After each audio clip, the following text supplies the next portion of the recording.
Hello friend, this is Suman and welcome back on my YouTube channel science tutorial. और ये जैसा कि मैं हमेशा करती हूँ कि एनसीईआरटी पहले लाइन टू लाइन पढ़ाती हूँ, उसके बाद एनसीईआरटी एक्सरसाइजेस करते हैं, फिर आफ्टर दैट नोट्स प्रोवाइड कराती हूँ, और आफ्टर दैट आपको इवैल्यूएशन होता है, आपका टेस्ट होता है, आपका कितना आपने लर्निंग किया है। तो इसके लिए मैं बोर्ड बेस्ड सैंपल पेपर कराती हूँ। और पहले के वीडियो में मैं जो भी सैंपल पेपर कराऊंगी वो मेरे प्लेलिस्ट में सैंपल पेपर और नोट्स के नाम का फोल्डर है, उसमें है, तो उसमें से आप फाइंड आउट कर सकते हैं।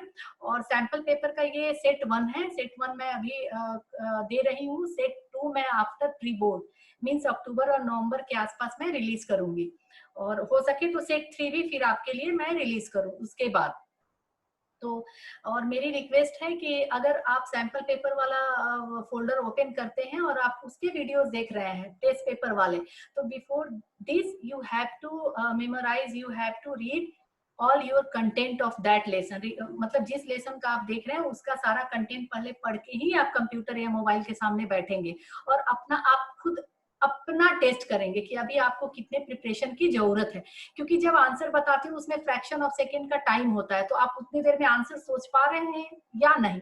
अगर नहीं सोच पा रहे हैं then you need to do hard work और यू रिक्वायर्ड एक्स्ट्रा एफर्ट। तो आपको और भी एक्स्ट्रा एफर्ट करने होंगे, तभी आपसे सॉल्व होगा। और वो फ्रैक्शन ऑफ सेकेंड आपका डिसाइड करेगा कि 100 में आपके 100 आएंगे कि नहीं आएंगे।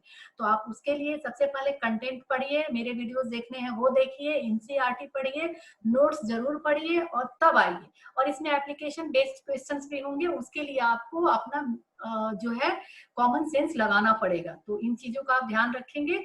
और दूसरी बात ये कि अगर वीडियो पसंद आता है तो लाइक शेयर और सब्सक्राइब जरूर करें, और शेयर तो मैक्सिमम करें ताकि सैंपल पेपर का जो कॉन्सेप्ट है वो हर बच्चे तक जाए जो बोर्ड एग्जाम देने जा रहे हैं, तो उनको भी पता हो कि सैंपल पेपर यहाँ कराया जा रहा है। तो चलिए फिर हम मूव करते हैं अपने सैंपल पेपर की तरफ। तो जी हाँ दोस्तों, आप देखिए हमारा पहला क्वेश्चन आ गया। ये शॉर्ट क्वेश्चन है, लॉन्ग मैं बाद में कराऊंगी, एप्लीकेशन बेस्ड भी मैं अपने अगले जितने भी वीडियोज होंगे उसमें कराऊंगी, पार्ट 2 और सेट 2 सेट 3 के नाम से। In which cell organelles does respiration occur, आपको पता है कहाँ होता है? Mitochondria of the cell. ये तो आंसर पता ही होगा, इजी था। Next,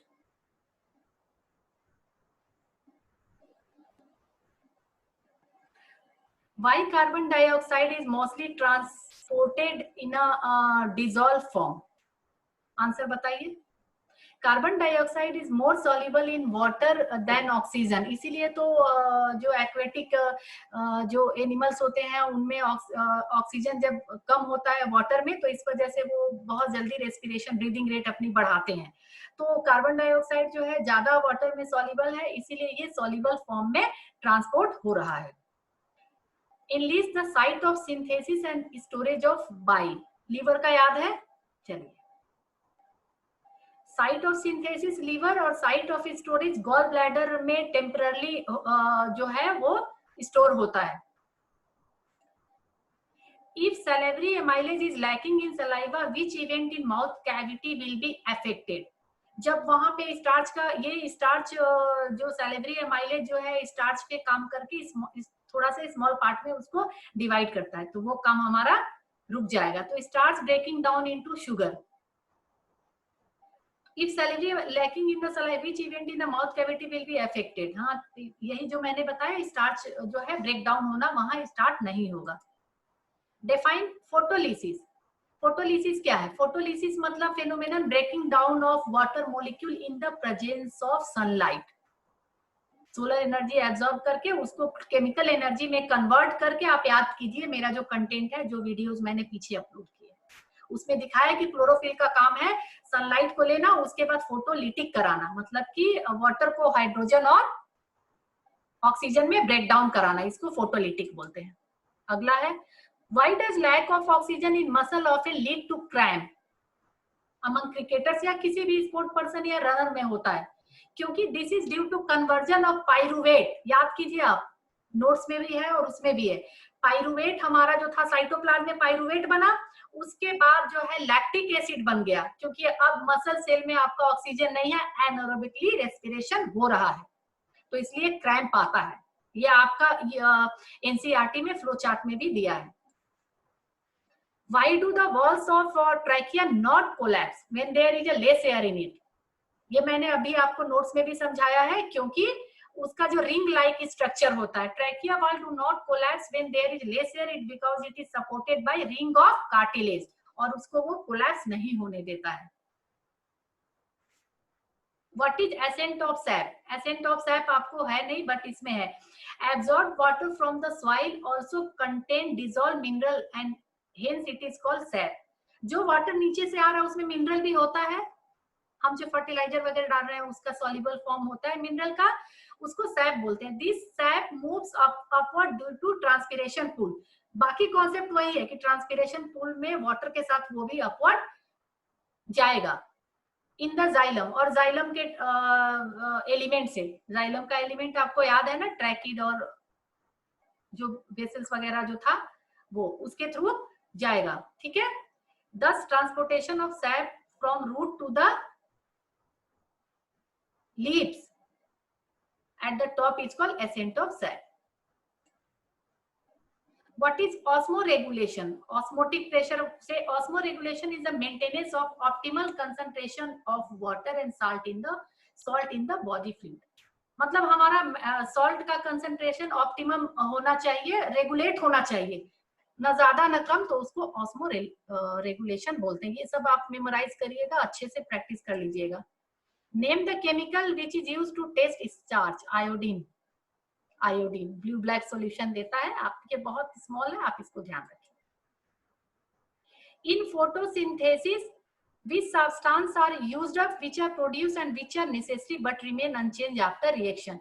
Carbon dioxide used up, produced water and oxygen। Chlorophyll ऐसे ही एज इट इज रहता है, ये गलत है। और ऑक्सीजन जो है स्टार्च, सेलुलोज, और इसमें जो कन्वर्ट है वो गलत है। इसका यूज्ड अप हो गया कौन सा, वाटर यूज्ड अप हो गया, ऑक्सीजन प्रोड्यूस हुआ, और क्लोरोफिल जो है रिमेन अनचेंज रहता है। उसमें कोई केमिकल रिएक्शन उसके अंदर होता है बट वो चेंज नहीं होता है। अब रीजन असर्शन आ गया। इन the following question a statement of assertion A is followed by statement of reason। ये असर्शन ए में है, उसका रीजन आर है, ठीक है। तो अगर बोथ सही है ए और बी, मतलब जो कारण है और क्वेश्चन का आंसर वही है, तो आप क्या बोलेंगे इसमें, ए, ठीक है। Both assertion A and reason are true but reason A is not, दोनों सही है बट रीजन ए उसका करेक्ट आंसर नहीं है, तो उसमें B. Assertion A is true but reason is false, तो उसमें C. Assertion A is false but reason R is true. इसमें चार ऑप्शन है, आप इसको ध्यान से करेंगे। ट्रांसपिरेशन कूल लीफ सरफेस, केवल लीफ सरफेस को ही करता है। Transpiration help in translocation of sugar in the plant, चलो ये तो सही है बट उसका ये रीजन नहीं है, तो देखते हैं 3।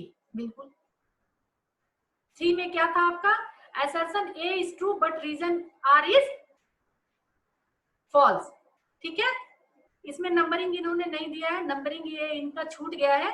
Transpiration help in translocation of, ये तो रीजन तो ये गलत है, रीजन आर आल्सो फॉल्स है, ये फॉल्स है रीजन, क्योंकि transpiration helps in translocation of sugar, नहीं, ये ट्रांसपिरेशन वाटर के पुल के लिए जरूरी है, ठीक है। तो ये तो रीजन ही गलत है। और ये ट्रांसपिरेशन कूल लीफ सरफेस तो करता ही है और एटमॉस्फेयर को भी कूल करता है, तो इसीलिए ए ट्रू है but reason is false.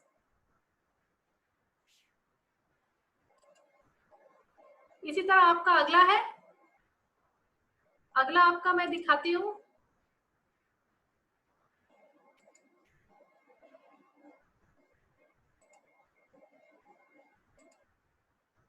In the following question statement of assertion A is followed by statement of reason, same तरीके से है, इसको हम देखेंगे 1 2 3 4 में।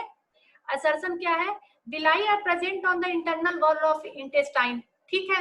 Villi observe digested food, nutrient absorb करता है, ए, दोनों सही है, ठीक है। Choose the correct option. What is the mode of nutrition is fungi, saprophytic बताया था मैंने, तो आप सैप्रोफाइटिक लिख लेंगे। अगला, वोकल कॉर्ड अकर इन, कहाँ होता है बताइए वोकल कॉर्ड? साउंड बॉक्स जिसमें जहां से आवाज आती है, लैरिंग्स, उसको लैरिंग्स बोलते हैं।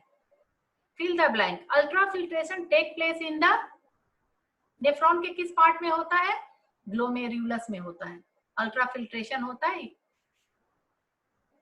is involved in breakdown of glucose to produce energy for metabolic activity is in cell, glucose mitochondria, okay ये सेल साइट पूछ रहा है, mitochondria is involve, yes yes site पूछ रहा है, ये प्रोडक्ट नहीं पूछ रहा है।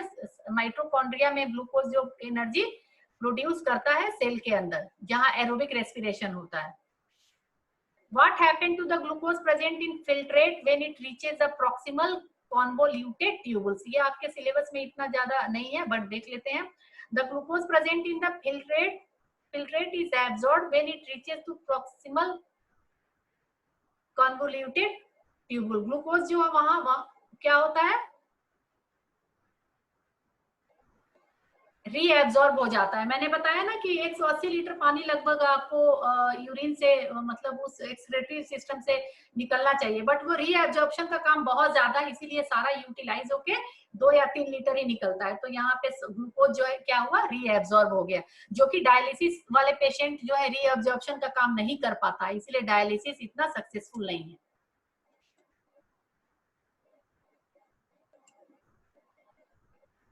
तो हमने ये कंप्लीट कर लिया है, ये टाइम भी दिखा रहे हैं, तो आप इसको बिल्कुल तैयार कर लीजिए और एक एक इसमें बहुत इंपॉर्टेंट है, आप उसको ध्यान दीजिए। और अगर वीडियो पसंद आता है, क्योंकि इसका मैं अब दूसरा सेट भी लेके आऊंगी, अगर पॉसिबल हुआ तो दिसंबर जनवरी तक तीसरा सेट भी लेके आऊंगी। तैयारी तभी हो पाएगी जब आप हर सेट की तैयारी करेंगे साथ साथ। Thanks for watching, thank you.